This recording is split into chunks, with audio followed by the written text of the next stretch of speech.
G'day YouTube, Warbles on a lot here with the nitpicking video. 3 coats of varnish on, comparing the side area of 4 sheet metal blades to 2 wooden blades.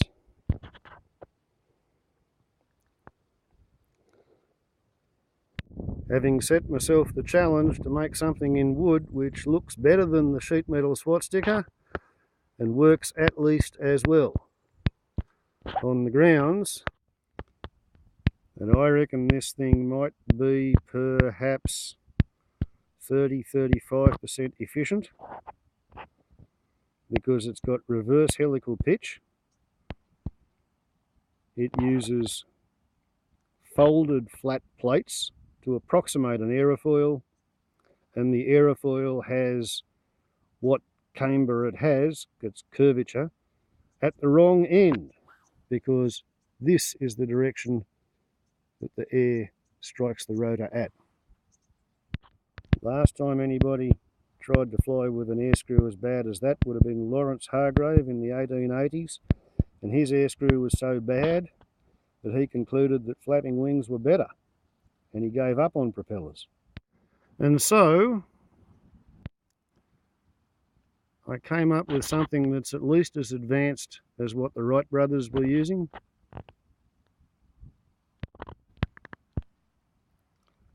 In 1903, with an aerofoil section that would have been quite fashionable in the 1930s, trying for 8-inch diameter, 6-inch pitch, 150 cubic feet per minute, 300 RPM, 12.5% thickness, 5% camber, maximum thickness and maximum camber at 30% of the chord.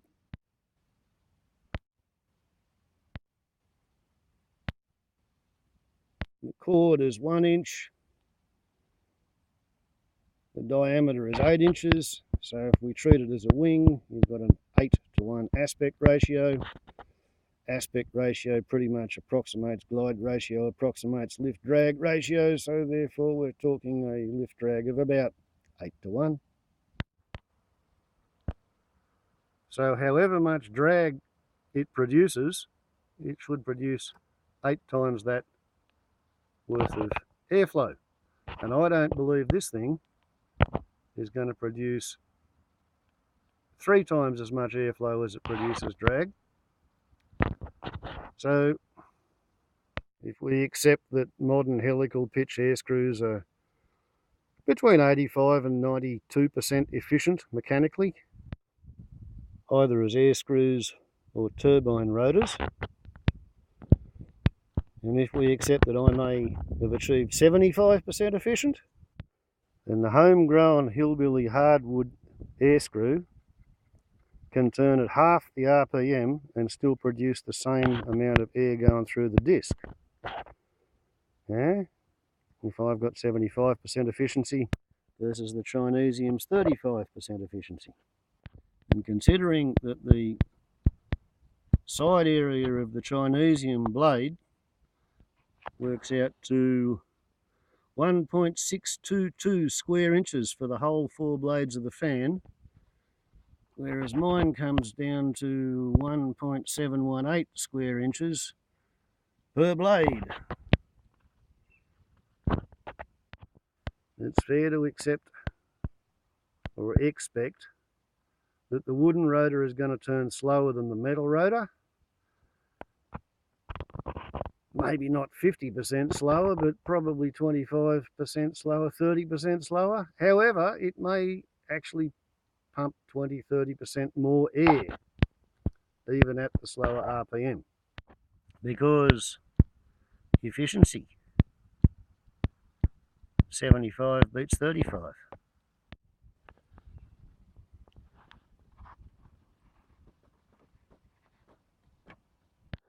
So that's the prediction. This thing is going to turn slower and it may produce a little bit more airflow. The thing is, if it pumps more air even while turning slower, the extra airflow past the cooling fins will generate a larger temperature gradient across the Peltier device, and therefore there'll be more current to the motor, so therefore it may actually kind of compensate for its extra chunkiness by pumping more air past the cooling fins. I don't know. We'll have to suck it and see. But in the meantime, let's just have a little bit of a close look at how accurately or otherwise the hardware approached the plan.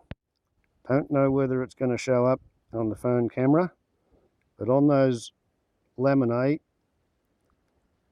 there's red ink on the bottom one, there's green ink on the second one, and there's black ink on the third one, because I colour coded the lamination lines on the wood just as I did on the paper, and then carved down to the lines. And on the other blade,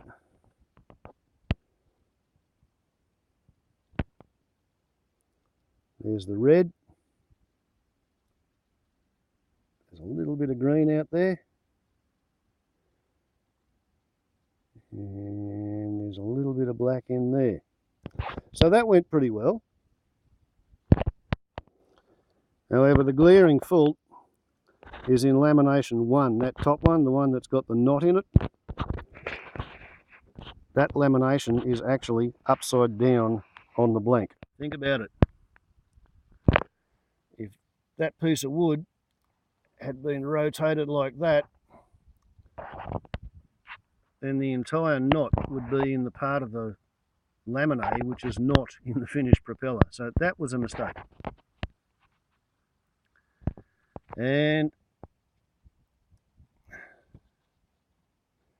it happened in lamination 3 as well.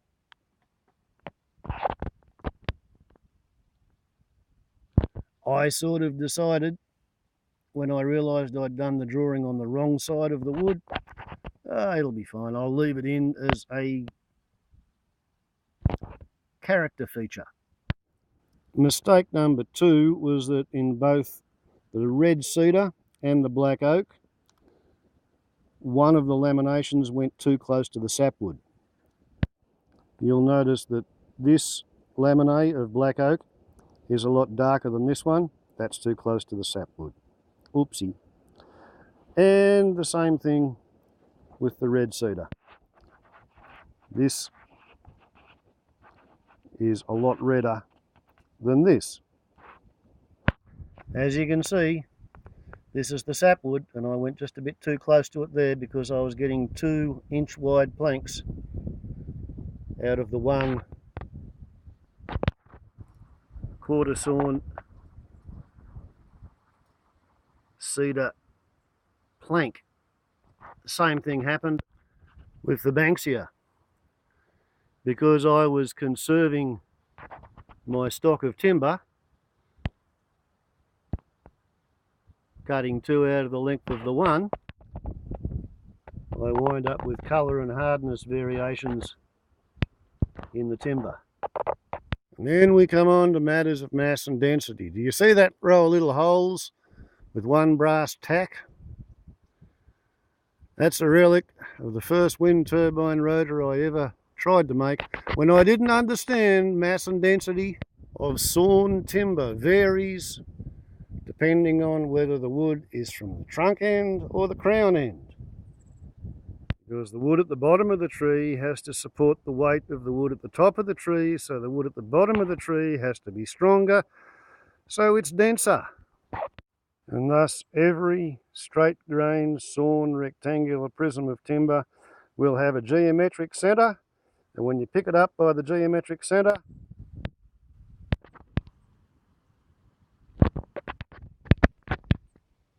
the piece of wood will have a heavy end and a light end.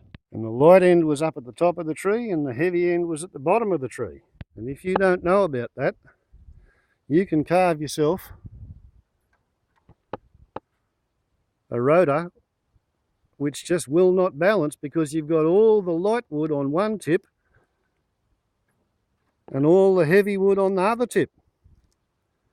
So when I initially marked this up, there were going to be two heavy planks at either tip. There'd be a heavy cedar plank and a heavy oak plank at each tip.